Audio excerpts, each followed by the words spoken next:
ನಮ್ಮ ಹೆಸರು ಹರೀಶ್ ಅಂತ. ನಮ್ಮೂರು ಅಪ್ಪೇಗೌಡನಹಳ್ಳಿ, ಶಿಡ್ಲಘಟ್ಟ ತಾಲೂಕು, ಚಿಕ್ಕಬಳ್ಳಾಪುರ ಜಿಲ್ಲೆ. ನಮ್ಮದು ಎಜುಕೇಷನ್ ಬಂದು ಡಿಗ್ರಿ BA ಮಾಡಿದ್ದೀವಿ.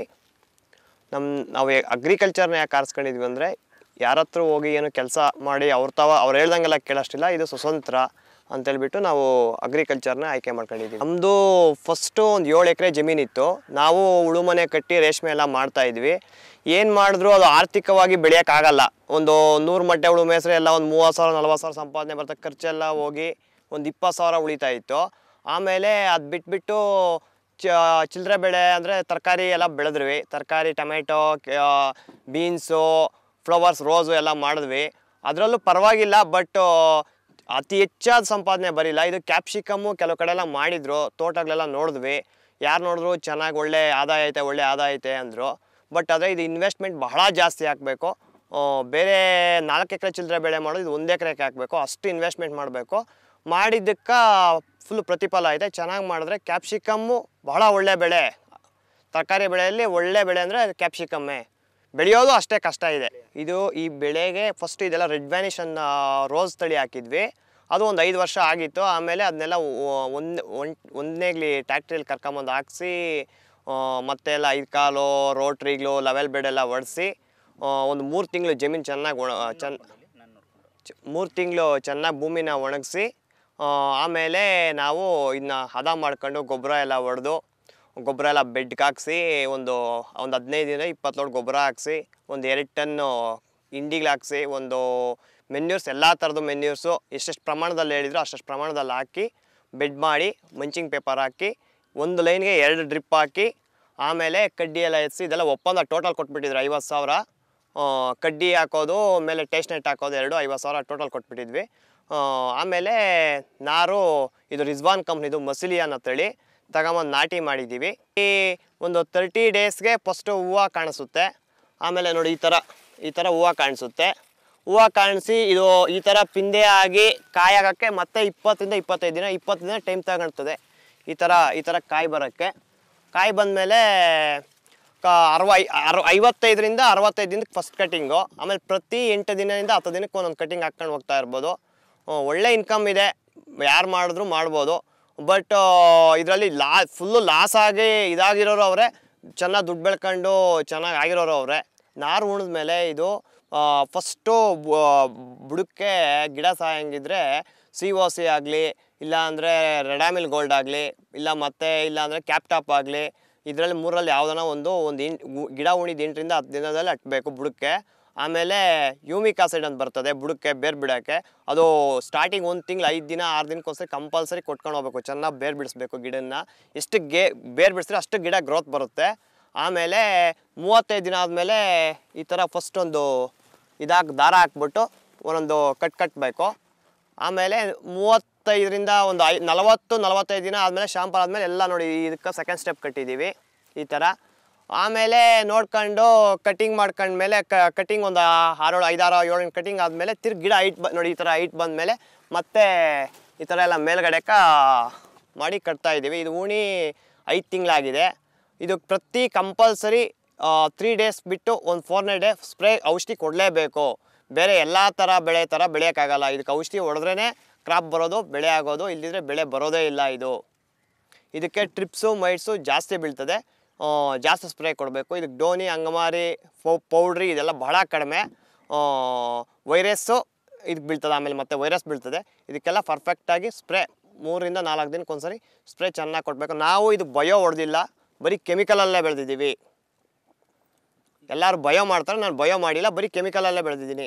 ಇದು ಓಪನ್ ಪೀರಿಯಡ್ಗೆ ಬೇರೆ ವೆರೈಟಿ ಕ್ಯಾಪ್ಸಿಕಮ್ ಬರುತ್ತೆ, ನೆಟ್ ಹೌಸ್ಗೆ ಬೇರೆ ವೆರೈಟಿ ಕ್ಯಾಪ್ಸಿಕಮ್ ಬರುತ್ತೆ, ಆಮೇಲೆ ಪಾಲಿ ಹೌಸ್ಗೆ ಬೇರೆ ವೆರೈಟಿ ಬರ್ತದೆ. ನಾವು ನೆಟ್ ಹೌಸ್ಗಾಗೆ ವೃದ್ಧಿ ಮಾಡಿರುವ ರಿಜ್ವಾನ್ ಕಂಪ್ನಿದು ಮಸಿಲಿಯಾ ಅನ್ನೋ ತಳಿನ ಉಣಿದ್ದೀವಿ. ಬಹಳ ಚೆನ್ನಾಗಿದೆ ತಳಿ, ಯಾರು ಬೇಕಾದರೂ ಮಾಡ್ಬೋದು. ಕಾಯಿ ಫುಲ್ ಗಟ್ಟಿ ಬರ್ತದೆ. ಇದೆಲ್ಲ ಕಲ್ಕತ್ತಾ, ಬಾಂಗ್ಲಾದೇಶಕ್ಕೆ ಪಾರ್ಸಲ್ ಹೊಡಿತಾರೆ, ಒಳ್ಳೆ ರೇಟ್ ಕೊಡ್ತಾರೆ. ಕ್ವಾಲಿಟಿ ಬೆಳೆದ್ರೆ ಒಳ್ಳೆ ರೇಟು ಇದೆ. ಇಲ್ಲೇ ತೋಟದಲ್ಲೇ ಬಂದು ಕಾಯಿ ತಗೊಂಡೋಗ್ತಾರೆ. ನಾವು ಮಾರ್ಕೆಟಿಂಗ್ ಮಾಡೋ ಪ್ರಾಬ್ಲಮ್ ಅವೆಲ್ಲ ಏನೂ ಇಲ್ಲ. ಓಪನ್ ಪೀರಿಯಡ್ದಾದರೆ 20 ರೂಪಾಯಿ ಆದರೂ ನಮಗೇನು ಲಾಸ್ ಇಲ್ಲ. ಇದು ನೆಟ್ ಹೌಸು ಬಂಡವಾಳ ಎಲ್ಲ ಜಾಸ್ತಿ ಬಿದ್ದಿರೋದ್ರಿಂದ ಇದು 30 ರೂಪಾಯಿ ಮಿನಿಮಮ್ ರೇಟ್ ಇರಬೇಕು. ಈಗೆಲ್ಲ ನಮ್ಮದು ಬಾಕ್ಸು 60 ರೂಪಾಯಿ ಹೊಡಿತಾ ಇದ್ದಾರೆ. ನಮ್ಮದು ಕಾಯಿ ಚೆನ್ನಾಗಿ, ಬೇರೆ ತೋಟ ಎಲ್ಲ 50 ರೂಪಾಯಿ ಹೊಡಿತಾ ಇದ್ದಾರೆ, 50-52. ನಮ್ಮದು ಕಾಯಿ ಫುಲ್ಲು ಕ್ವಾಲಿಟಿ ಇರೋದ್ರಿಂದ ನಮ್ಮದು ಪಾಪ ಇವರು ಕಲ್ಕತ್ತಾ ಬಾಂಗ್ಲಾ ಕೊಡಿಯೋರು 58 ರೂಪಾಯಿ ಮಾಡಿ ಇವತ್ತು ಕಾಯಿ ಕೀಳ್ತಾ ಇದ್ದಾರೆ. ಒಂದು ಟ್ರಿಪ್ಗೆ ಹಾರ್ವೆಸ್ಟ್ಗೆ 2.5ರಿಂದ 3 ಟನ್ ಬರುತ್ತೆ. ಮಳೆ ಇಲ್ಲ ಅಂದರೆ ಬಿಸಿಲು ಚೆನ್ನಾಗಿದ್ರೆ 5 ಟನ್ ಬರುತ್ತೆ. ಈಗ ಮಳೆ ಇವಾಗ 25 ದಿನ ಕಂಟಿನ್ಯೂಸ್ ಆಗಿ ಮಳೆ ಇದೆ, ಆದ್ರೂ ಒಂದು 3 ಟನ್ 3.5 ಟನ್ ಕಾಯಿ ಬರ್ತಾ ಇದೆ. ಬಹಳ ಚೆನ್ನಾಗಿದೆ, ಮಾಡಂಗಿದ್ರೆ ಮಾಡಿರಿ ಯಾರು ಬೇಕಾದ್ರೂ. ಒಳ್ಳೆ ಲಾಭ ಐತೆ. ಇದು ನೀರಿನ ವ್ಯವಸ್ಥೆ ಬಹಳ ಕಡಿಮೆ. 1,000 ಗ್ಯಾಲನ್ ಇದ್ರೆ 2 ಎಕರೆ ಮಾಡ್ಬೋದು. ನೀರು ಕೇಳೋದೇ ಇಲ್ಲ. ನೆಟ್ ಹೌಸ್ ಮಾಡಿಬಿಟ್ಟು ನೀವು ಕ್ಯಾಪ್ಸಿಕಮ್ ಬೆಳೀತಂದ್ರೆ ನೀರೇ ಕೇಳಲ್ಲ. ನೀರಿಲ್ದಿದ್ದ ರೈತರಂತೂ, ಎಸ್ಪೆಷಲಿ ನೀರಿಲ್ದಿರೋ ರೈತರು ಬಹಳ ಅನುಕೂಲ, ಬಹಳ ಚೆನ್ನಾಗಿ ಮಾಡ್ಬೋದು. ಇದು 1/2 ಎಕರೆ ಟೊಮೆಟೊ ಬೆಳೆಯೋತಾವ, 1 ಎಕರೆ ಕ್ಯಾಪ್ಸಿಕಮ್ ಬೆಳಿಬೋದು.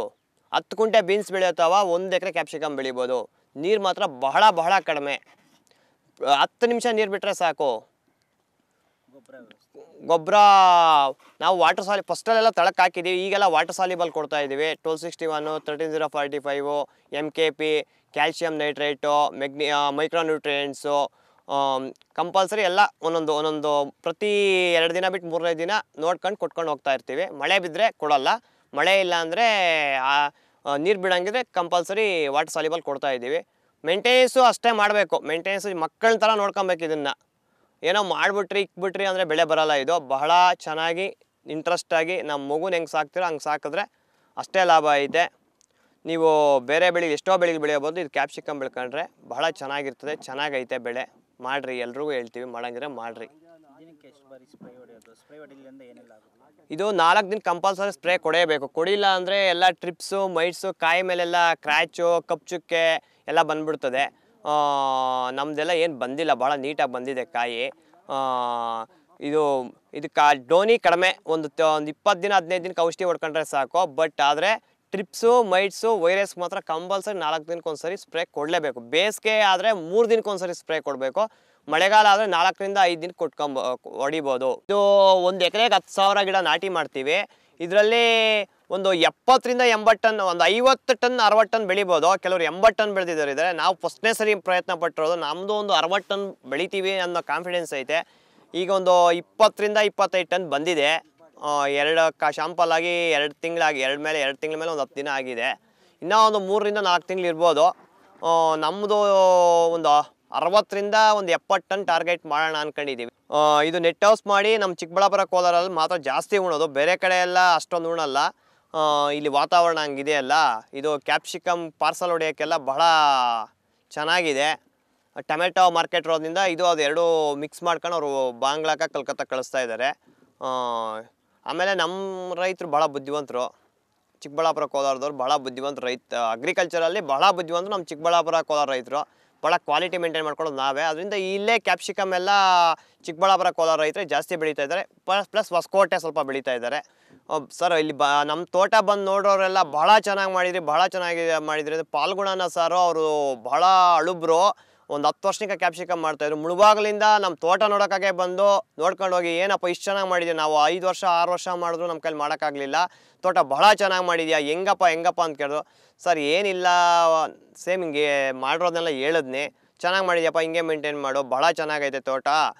ಈಗಲೂ ಆಗಾಗ ಫೋನ್ ಮಾಡಿ ಮಾತಾಡಿಸ್ತಾ ಇರ್ತಾರೆ, ಏನು ರೇಟ್ ಕೊಟ್ಟೆ, ಏನು ಮಾಡೋದೆ ಅಂತೆಲ್ಲ ಮಾತಾಡ್ತಾ ಇರ್ತಾರೆ. ಈ ಬೆಳೆ ಇಷ್ಟು ಖುಷಿ ಕೊಡ್ತದೆ, ಹಿಂಗೆಲ್ಲ ಆಗ್ತದೆ, ಏನೋ ಚಾಲೆಂಜು ಮಾಡಬೇಕು, ಒಂದಷ್ಟು ಜನ ನೋಡಬೇಕು ಅಂತ ಮಾಡಿದ್ದು. ಬಟ್ ಇಷ್ಟೊಂದು ಚೆನ್ನಾಗೈತೆ, ಇಷ್ಟೊಂದು ಕಾಸು ಬರ್ತದೆ ನಮ್ಗೆ ಗೊತ್ತೂ ಇರಲಿಲ್ಲ, ನಾವು ಗೆಸ್ ಮಾಡೂ ಇರಲಿಲ್ಲ. ಬಟ್ ಅದಕ್ಕೆ ಎಲ್ಲರೂ ಕ್ಯಾಪ್ಸಿಕಮ್ ಅನ್ನೋದು ಏನಕ್ಕಂತ ಈಗ ಗೊತ್ತಾಯಿತು, ನಾವು ಬೆಳೆದ ಮೇಲೆ ಗೊತ್ತಾಯಿತು. ಯಾರು ಎಲ್ಲರೂ ಯಾರನ್ನ ಕೇಳಿ ಯಾರು ಏನು ಕ್ಯಾಪ್ಸಿಕಮ್ ಬಗ್ಗೆ ಹೇಳ್ಕೊಡೋದೇ ಇಲ್ಲ. ನಿಮ್ಗೆ ಏನೇ ಡೌಟ್ ಇದ್ದರೂ ನಮ್ಮ ಹತ್ರ ಬನ್ನಿ, ನಾವೆಲ್ಲ ಕ್ಲೀನಾಗಿ ಹೇಳ್ಕೊಡ್ತೀವಿ. ಇಲ್ಲ, ನನಗೆ ಭಯ ಇಲ್ಲ ಸರ್, ಯಾಕಂದರೆ ಅಗ್ರಿಕಲ್ಚರ್ ಭಾಳ ಕಲ್ಕೊಂಬಿಟ್ಟಿದ್ನಿ. ಔಷಧಿಗಳು ಎಲ್ಲ ಭಾಳ ಮೊದಲೇ ಫ್ಲವರ್ಸ್ ಮಾಡಿದ್ವಲ್ಲ, ಭಾಳ ಚೆನ್ನಾಗಿ ಬಂದಿತ್ತು. ಅದರಿಂದ ಏನು ಭಯ ಏನಿರಲಿಲ್ಲ. ಮಾರ್ಕೆಟಿಂಗ್ ವ್ಯವಸ್ಥೆ ಭಾಳ ಚೆನ್ನಾಗಿದೆ. ಇದು ಏನಿದ್ರು ಫೆಬ್ರವರಿಯಿಂದ ಆಚೆಗೆ ನಾಟಿ ಮಾಡಬೇಕು. ಆಗ ಮಾಡಿದ್ರೆ ಬಾಂಗ್ಲಾ ಕಲ್ಕತ್ತಾದು ಮೇಯಿಂದ ಆಗಸ್ಟ್, ಸೆಪ್ಟೆಂಬರ್, ಅಕ್ಟೋಬರ್, ನವೆಂಬರ್ ತನಕ ಬಾಕ್ಸು ಮಾಡಿ ಕಳಿಸ್ತಾರೆ. ಕ್ವಾಲಿಟಿ ನಂಬರ್ 1 ಕ್ವಾಲಿಟಿ ಇದ್ದರೆ ನಿಮ್ಮ ಬಾಕ್ಸ್ ತೊಳೆದಲ್ಲೇ ಬಂದು ಅವರೇ ರೇಟ್ ಮಾತಾಡ್ಕೊಂಡು ಬಾಕ್ಸ್ ಮಾಡಿ ಇಲ್ಲಿಂಗನೇ ತಗೊಂಡೋಗ್ತಾರೆ. ಮಾರ್ಕೆಟಿಂಗ್ ಪ್ರಾಬ್ಲಮ್ಮೇ ಇಲ್ಲ. ಬೇರೆ ಎಲ್ಲ ತರಕಾರಿ ಕಮಿಷನ್ ಇಲ್ಲ, ಟ್ರಾನ್ಸ್ಪೋರ್ಟಿಂಗ್ ಇಲ್ಲ, ಆಮೇಲೆ ಲೆಸ್ ಇಲ್ಲ, ಏನೂ ಇಲ್ಲ. ಏನಿರ್ತದೋ ನೆಟ್ಟು ಎಲ್ಲ ಕಂಪ್ಲೀಟ್, ದುಡ್ಡೆಲ್ಲ ಕಂಪ್ಲೀಟ್ ಬರ್ತದೆ. ಇಲ್ಲೇ ಅಕೌಂಟ್ಗೆ ಹಾಕ್ಬಿಟ್ಟು ಹೊಡ್ತಾರೆ, ಇಲ್ಲ ಕ್ಯಾಶ್ ಕೊಟ್ಬಿಟ್ಟು ಹೊಡ್ತಾರೆ. ತೋಟದಲ್ಲಿ ಗಾಡಿ ಬರ್ತದೆ, ಗಾಡಿ ಇಲ್ಲೇ ನಿಲ್ಸ್ಕೊಂತಾರೆ, ಇಷ್ಟಾಗಿರ್ತದೆ. ಅವತ್ತು ಸಾಯಂಕಾಲ ಹಂಗೆ ಪೇಮೆಂಟ್ ಕೊಡ್ತಾರೆ. ಭಾಳ ಚೆನ್ನಾಗೈತೆ. ಬೇರೆ ತರಕಾರಿ ಥರ ಮಾರ್ಕೆಟಿಂಗ್ ಪ್ರಾಬ್ಲಮ್ ಇಲ್ಲವೇ ಇಲ್ಲ. ಇದು ನಮ್ಮದು ಮಾರ್ಕೆಟಿಂಗ್ ಎಲ್ಲ ಕಲ್ಕತ್ತಾ ಬಾಂಗ್ಲಾಗೆ ಆಗ್ತಾ ಇದ್ದಾರೆ, ಭಾಳ ಕ್ವಾಲಿಟಿ ಬಂದಿರೋದ್ರಿಂದ. ಈಗ ನೋಡಿ ಬೇರೆ ಕಾಯೆಲ್ಲ 50 ರೂಪಾಯಿ 52 ರೂಪಾಯಿ ಆಗ್ತಾಯಿದ್ದಾರೆ, ನಮ್ಮದು 58 ರೂಪಾಯಿ 5 ರೂಪಾಯಿ ಕೆ ಜಿ ಮೇಲೆ ಜಾಸ್ತಿ ಕೊಟ್ಟೆ ತಗೊಂಡು ಹೋಗ್ತಾ ಇದ್ದಾರೆ. ಅಷ್ಟು ಕ್ವಾಲಿಟಿ ಬಂದೈತೆ, ಅಷ್ಟು ಚೆನ್ನಾಗೈತೆ ಕಾಯಿ. ಒಂದು ಟ್ರಿಪ್ಪಿಗೆ ಒಂದು 3 ಟನ್ ಬರ್ತಾಯಿದೆ. 6 ಲಕ್ಷ ಸಾಲ ಮಾಡಿ, ಒಂದು 6 ಲಕ್ಷ ಸ್ಟಾರ್ಟಿಂಗ್ ಒಂದು 4 ರಿಂದ 5 ಲಕ್ಷ ಸಾಲ ಮಾಡಿ ಹಾಕಿದ್ವಿ. 1 ಲಕ್ಷ 2 ಲಕ್ಷ ಅಲ್ಲಿ ತಂದು ಏನೋ ಬಾಧೆ ಇಟ್ಕೊಂಡು 6 ಲಕ್ಷ ಆಯಿತು ನಮ್ಮದು ಕ್ರಾಪ್ ಬರೋಷ್ಟೊತ್ತಿಗೆ. ಬಟ್ ಕ್ರಾಪ್ ಬಂದಮೇಲೆ ಒಳ್ಳೆ ಕಾಸು, ಒಳ್ಳೆ ದುಡ್ಡು. ನಮ್ದು ಈಗ ಒಂದು 10 ಲಕ್ಷ ಆಯಿತು, 6 ಲಕ್ಷ ಸಾಲನೂ ತೀರ್ಸ್ಕೊಂಡು ಇನ್ನೂ ಒಂದು 4 ಲಕ್ಷ ಲಾಭದಲ್ಲಿದ್ದೀವಿ. ಇನ್ನೂ ಬರುತ್ತೆ. ಇದು ಇದೇ ರೇಟ್ ಇದ್ದರೆ ಇನ್ನೂ ಒಂದು 15 ಲಕ್ಷ ಪಕ್ಕ, ಒಂದು 10 ರಿಂದ 15 ಲಕ್ಷ ಕಾಸು ಬರುತ್ತೆ. ಏನು ಪ್ರಾಬ್ಲಮ್ ಏನಿಲ್ಲ. ಗಿಡ ಚೆನ್ನಾಗಿದೆ, ಕಾಯಿ ಚೆನ್ನಾಗಿದೆ, ಎಲ್ಲ ಚೆನ್ನಾಗಿ. ಇದ್ರಿಗೆ ವೈರಸ್ ಅಂತ ಬೀಳ್ತದೆ. ವೈರಸ್ ಬಿದ್ದರೆ ಆ ಗಿಡನ ಯಾವುದೇ ಕಾರಣಕ್ಕೂ ತೋಟದಲ್ಲಿ ಮಾಡ್ಕೊಂಡು ಕೊಡೋದು, ಕಿತ್ತು ಆಚೆಗೆ ಹಾಕಬೇಕು. ಟ್ರಿಪ್ಸು ಮೈಟ್ಸಿದ್ರೆ ಕಂಟ್ರೋಲ್ ಮಾಡ್ಕೊಬೋದು. ಬಟ್ ವೈರಸ್ ಅಂತ ಬಿದ್ದಿದ್ರೆ ಮಾತ್ರ ಯಾವುದೇ ಕಾರಣಕ್ಕೂ ತೋಟದಲ್ಲಿ ಮಾಡ್ಕೊಂಬೇಡ್ರಿ. ಕಂಪಲ್ಸರಿ ಕಿತ್ತು ಆಚೆಗೆ 1 ಕಿಲೋಮೀಟ್ರ್ ಇಲ್ಲ ಭೂಮಿಯಲ್ಲಿ ಅಗದ್ಬಿಟ್ಟು ಒಳಕಡೆ ಮುಚ್ಚಿಡಬೇಕು. ಇಲ್ಲಾಂದರೆ ಯಾವುದನ್ನ ಬಾವಿಯಲ್ಲಿ ಎತ್ಕೊಂಡೋಗಿ ಹಾಕಬೇಕು. ಹಂಗೆಲ್ಲ ಅಲ್ಲೇ ಬಿಟ್ಬಿಡೋದು, ತೋಟದಲ್ಲ ಬಿಟ್ಟು ಅದು ಜಾಸ್ತಿ ಹಾಕ್ಕೊಂಡು ಹೋಗ್ತಾ ಇರ್ತದೆ, ಸ್ಪ್ರೆಡ್ ಆಗ್ತಾ ಇರ್ತದೆ. ಯೆಲ್ಲೋ ಕಲರ್ ಬರ್ತದೆ ಫುಲ್ಲು. ಎಲೆ ಎಲ್ಲ ಒಳಗಡೆ ಮುಡ್ಚ್ಕೊಂಡು ಹೊರಟೋಗುತ್ತೆ. ಗಿಡ ಕಾಯಿಗೆ ಏನು ಬಿಡಲ್ಲ. ಈ ಥರ ವೈರಸ್ ಬೀಳುತ್ತೆ. ಈ ಥರ ವೈರಸ್ ಬೀಳೋ ಗಿಡ ಯಾವುದೇ ಕಾರಣಕ್ಕೂ ತೋಟದಲ್ಲಿ ಮಡ್ಕೊಂಬಾರ್ದು. ಇದಕ್ಕೆ ಯಾವುದೇ ಔಷಧಿನೂ ಇಲ್ಲ. ಹೇಳ್ತಾರೆ ಸರೋಗುತ್ತೆ ಅಂತ ಔಷಧಿ ಅಂಗಡಿಗಳವರು. ಯಾವುದೇ ಕಾರಣಕ್ಕೂ ಮಡ್ಕೊಂಬೇಡ್ರಿ. ಏನಾರ ಅಕಸ್ಮಾತ್ 1-2 ಬಂದಿದ್ರೆ ಕಿತ್ತು ಆಚೆನೂ ಬಿಸಾಕ್ಕೊಡ್ದು. ಇದು ಮಣ್ಣಲ್ಲಿ ಹಾಕಿ ಮುಚ್ಚಿಬಿಡ್ಬೇಕು, ಹಂಗೆ ತೋಟದಲ್ಲಿ ಬಿಡಬಾರ್ದು. ಬಹಳ ಇದೊಂದು ಕಾಪಾಡ್ತಾರೆ. ಇನ್ನು ಟ್ರಿಪ್ಸು ಮೈಟ್ಸು ಎಲ್ರಿಗೂ ಗೊತ್ತಿರ್ತದೆ, ಔಷಧಿಗಳೆಲ್ಲ ಇದೆ, ಬೇಕಾದಷ್ಟು ಔಷಧಿ ಇದೆ, ಮಾಡಿರಿ. ವೈರಸ್ ಬಂದರೆ ನೋಡಿ, ಈ ಥರ ಅರ್ಶಿನ ಕಲರ್ ಥರ ಕೊಡಿ ಎಲ್ಲ ಹಿಂಗೆ ಮುಡ್ಚ್ಕೊಂಡು ಹೋಗ್ಬಿಡ್ತದೆ. ಈ ಥರ ಕೊಡಿ ಎಲ್ಲ ಕ್ಲೀನಾಗಿ ಏನು ಇದೇ ಆಗಲ್ಲ, ಕ್ಲೀನಾಗಿ ಹೊರಟೋಗುತ್ತೆ. ಇದು ಏನು ಗಿಡ ಏನು ಬೆಳವಣಿಗೆ ಎಲ್ಲ ಫುಲ್ ಅಲ್ಲೇ ಕುಂಠಿತವಾಗಿಬಿಡ್ತದೆ. ಕಾಯಿ ಹೂವು ಏನೂ ಬಿಡಲ್ಲ. ಅದರಿಂದ ಈ ವೈರಸ್ ಬಂದರೆ ಗಿಡನ ತೋಟದಲ್ಲೇ ಮಡಗಬೇಡ್ರಿ, ಕಿತ್ತು ಆಚೆ ಹಾಕ್ಬಿಟ್ಟು ಮಣ್ಣು ಹಾಕಿ ಮುಚ್ಚಿಬಿಡಿ. ಅಕ್ಕಪಕ್ಕದಲ್ಲಿ ನಿಮ್ಮ ತೋಟ ಪಕ್ಕದಲ್ಲಿ ಬೇರೆ ಬೆಳೆ ಹಾಕಿ ಬಿಟ್ಬಿಟ್ಟಿದ್ರೆ ಅದರಿಂದ ನಮಗೆ ಅಂಗಮಾರಿ ರೋಗ ಜಾಸ್ತಿ ಬರ್ತದೆ. ಆಮೇಲೆ ಬ್ಲ್ಯಾಕ್ ಟ್ರಿಪ್ಸ್ ಅಂತ ಇದೆ. ಇದಕ್ಕೆ ಬ್ಲ್ಯಾಕ್ ಟ್ರಿಪ್ಸ್ ಅಂತ ಇದೆ. ಇದು ಬಹಳ ಡೇಂಜರು ಕ್ಯಾಪ್ಸಿಕಮ್ಗೆ. ಬಹಳ ಡೇಂಜರ್. ಪಕ್ಕದಲ್ಲಿ ಬದನೆ ಗಿಡ, ರೋಸು ಇವೆಲ್ಲ ಇದ್ದರೆ ಬಹಳ ಪ್ರಾಬ್ಲಮ್ಮು. ಬ್ಲ್ಯಾಕ್ ಟ್ರಿಪ್ಸ್ಗೆ ಸರಿಯಾದ ಔಷಧಿಗಳು ಇನ್ನೂ ಸರಿಯಾಗಿ ಬಂದಿಲ್ಲ. ಬಟ್ ಇರೋದ್ರಲ್ಲಿ ಪರವಾಗಿಲ್ಲ, ಕಂಟ್ರೋಲ್ ಮಾಡ್ಬೋದು. ಬ್ಲ್ಯಾಕ್ ಟ್ರಿಪ್ಸ್ ನೋಡ್ಕೊಬೇಕು ನಾವು. ಇದಕ್ಕೆ ಗಿಡ ಉಣದಲ್ಲಿ ಎಲ್ಲೋ ಗಮ್ ಶೀಟ್ ಅಂತೇಳಿ 1 ಎಕರೆಗೆ 100 ಶೀಟ್ ಮೆತ್ತಿದ್ವಿ. ಅದ್ರ ಮೆತ್ತೋದ್ರೆ ಏನು ಪ್ರಯೋಜನ ಅಂದರೆ, ಈ ಸೊಳ್ಳೆ ವೈರಸ್ಸು ಇದೆಲ್ಲ ಕ್ಲೀನಾಗಿ ಹೋಗಿ ಅದಕ್ಕೆ ಮೆತ್ಕೊಳ್ತದೆ. ಗಿಡಕ್ಕೆ ವೈರಸ್ ಅನ್ನೋದು ಕಡಿಮೆ ಬಹಳ ಬೀಳ್ತದೆ. ಒಂದು 50-70% ಅದೇ ಸೇವ್ ಮಾಡಾಗ್ತದೆ ನಮ್ಮನ್ನು.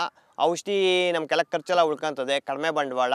ಅದು ಕಂಪಲ್ಸರಿ ಯಾರಾದರೂ ಕ್ಯಾಪ್ಸಿಕಮ್ ಹಾಕಲಿ ಸ್ಟಾರ್ಟಿಂಗ್ ಉಳಿದಾಗ ಕಂಪಲ್ಸರಿ ಮಾಡಿದ್ರೆ ಬಹಳ ಒಳ್ಳೆಯದು, ಬಹಳ ಅನುಕೂಲ ಐತೆ, ಮಾಡಿರಿ. ಆಮೇಲೆ ಬೇಕಾದರೆ ನಿಮ್ಮಿಷ್ಟ. ಮಾಡೋದು ಸ್ಟಾರ್ಟಿಂಗ್ ಉಳಿದಲ್ಲಿ ಮಾತ್ರ ಕಂಪಲ್ಸರಿ ಮಾಡಬೇಕು.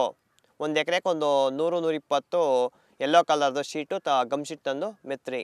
ಇದು ಬಹಳ ಖುಷಿ ತಂದಿದೆ ನಮ್ಗೆ ಬೆಳೆ, ಬಹಳ ಖುಷಿ ತಂದಿದೆ. ನಾವು ಇದೊಂದು 6 ಲಕ್ಷ ಇನ್ವೆಸ್ಟ್ಮೆಂಟ್ ಮಾಡಿದ್ವಿ, ಈಗಾಗಲೇ 10 ಲಕ್ಷ ಬಂದಿದೆ. ಇನ್ನು ನಾವು ಒಂದು 10 ರಿಂದ 15 ಲಕ್ಷ, ಇದೇ ರೇಟ್ ಇದ್ದರೆ ಒಂದು 10 ರಿಂದ 15 ಲಕ್ಷ ಪ್ರಾಫಿಟ್ ಬರ್ತದೆ ಅನ್ನೋ ಇದರಲ್ಲಿದ್ದೀವಿ. ಒಳ್ಳೆ ಬೆಳೆ ಮಾಡಿದ್ರೆ ಮಾತ್ರ ಬಹಳ ಲಾಭ ಐತೆ. ಬೇರೆ ಯಾವ ಬೆಳೆಯಲ್ಲೂ, ಯಾವುದೇ ಅಗ್ರಿಕಲ್ಚರ್ ಬೆಳೆಯಲ್ಲೂ ಇಷ್ಟು ಲಾಭ ಇಷ್ಟಿದು ಯಾವುದ್ರಲ್ಲೂ ಬರಲ್ಲ. ಹುಡುಗರು ಕಲ್ಕಟ್ಟ ಎಚ್ ಎ ಬಾಬು ಅವರು ಕೋಲಾರಲ್ಲಿ ಬಂದು ಮಂಡಿ ಮಾಡ್ಯಾರೆ, ಟೊಮೊಟೊ ಮಾರ್ಕೆಟಲ್ಲಿ ಮಂಡಿ ಮಾಡ್ಯಾವ್ರೆ. ಅವರು ಸುಮಾರು ಒಂದು ದಿವಸಕ್ಕೆ ಒಂದು 14 ಟನ್ನು ತೆಗಿತಾರೆ. ಇದು ಸೂಪರ್ ಕ್ವಾಲಿಟಿ ಚೆನ್ನಾಗಿದೆ. ಇದು ನಾವು ಬಂದು ಒಂದು ದಿವಸಕ್ಕೆ ಒಂದು ತೋಟದಲ್ಲಿ ಒಂದು 4 ಟನ್ನು 3 ಟನ್ನು 1.5 ಟನ್ನು ತೆಗಿತಾಯಿದ್ದೀವಿ ನಾವು. ಇನ್ನು ಬೇರೆ ಕಡೆ ಚಿಕ್ಕಬಳ್ಳಾಪುರ, ಬೇರೆ ಕಡೆ ಕ್ಯಾಂಟ್ರು ಆ ಕಡೆ ಹೋಗಿದೆ. ಒಂದು ದಿವಸಕ್ಕೆ ಒಂದು 400 ಬಾಕ್ಸ್ ಲೋಡ್ ಮಾಡ್ತೀವಿ. ಮತ್ತು ಅದ್ಬಿಟ್ಟು ಕಲ್ಕಟ್ಟ, ಬಾಂಗ್ಲಾ 2 ಕಡೆ ಕಳಿಸ್ತೀವಿ ನಾವು. ಅವ್ರ ಕೆಲಸ ಎಚ್ ಎ ಬಾಬು ಅಂತೇಳಿ ಬಂದಿದ್ದಾರೆ. ಇಲ್ಲಿ ಬಂಗಾರಪೇಟೆಯ ವೇಣು ಅಂತೇಳಿ ತೆಗೆದುಕೊಡ್ತಾರೆ ಅವ್ರಿಗೆ, ವೇಣು ಅನ್ನೋಂಥವ್ರು ಬಂದು ಡೈಲಿ ಸೂಪರ್ ಕಾಯಿ ಚೆನ್ನಾಗಿದೆ, ಚೆನ್ನಾಗಿ ವ್ಯಾಪಾರ ಮಾಡ್ತಾರೆ. ನಾವು ಒಳ್ಳೊಳ್ಳೆ ನೀಟ್ ಕಾಯಿ ತೆಗೆದು ಹೋಗ್ತೀರಿ, ಇಂಥ ಕಾಯೆಲ್ಲ ತೆಗೆದು ಕಾಚಾಕ್ತೀರಿ. ಅವರು ಲೋಕಲ್ ಹಾಕ್ತಾರೆ. ಅದು ತುಂಬ ರೇಟ್ ಹೋಗ್ತಾಯಿದೆ. ರೇಟ್ ನನಗೆ ಗೊತ್ತಲ್ಲ, ಯಜಮಾನ್ರಿಗೆ ಗೊತ್ತು, ತೋಟವ್ರಿಗೂ ಗೊತ್ತು. ಯಾವ ಥರ ಖುಷಿಯಾಗಿದೆ ಈಗ ರೈತರಿಗೆ ಈ ಕಾಯಿ? ಸೂಪರ್ ಆಗೈತೆ. ಇವ್ರು ಮಾಡಿರೋ ತೋಟ ಚೆನ್ನಾಗಿದೆ. ಈ ಥರ ನೆಟ್ಟಸಲ್ಲಿ ಕಾಯಿ ಅಂತ ಸೂಪರ್ ಕಾಯಿ ತೆಗೆದಿರಲ್ಲ, ಇವಾಗ ತೆಗೆದಾರೆ ಇವರು. ಸರ್ ಒಂದು ಬಾಕ್ಸ್ಗೆ ಬಂದಿದ್ದು ಒಂದು ಕಾಟ ಬಂದು 130 ರೂಪಾಯಿ ಕಾಟನ್ನದ್ದು. ಒಂದು ಬಾಕ್ಸ್ ಬಂದು 23, 24, 25, 26 kg ನಾವು ಪ್ಯಾಕಿಂಗ್ ಮಾಡ್ತೀವಿ. ನಾವು ಪ್ಯಾಕಿಂಗ್ ಮಾಡಿ ಈ ಥರ ಎಚ್ ಎ ಬಾಬು ಅಂತೇಳಿ ಕಾಟನ್ ಮೇಲಿದೆ. ನಾವು ಸೂಪರ್ ಕಾಯಿ ಅಂತ ತೋಟದಲ್ಲಿ ನೋಡಿರಲ್ಲ ನಾವು, ಚೆನ್ನಾಗಿ ಮಾಡ್ಯಾರೆ ತೋಟ.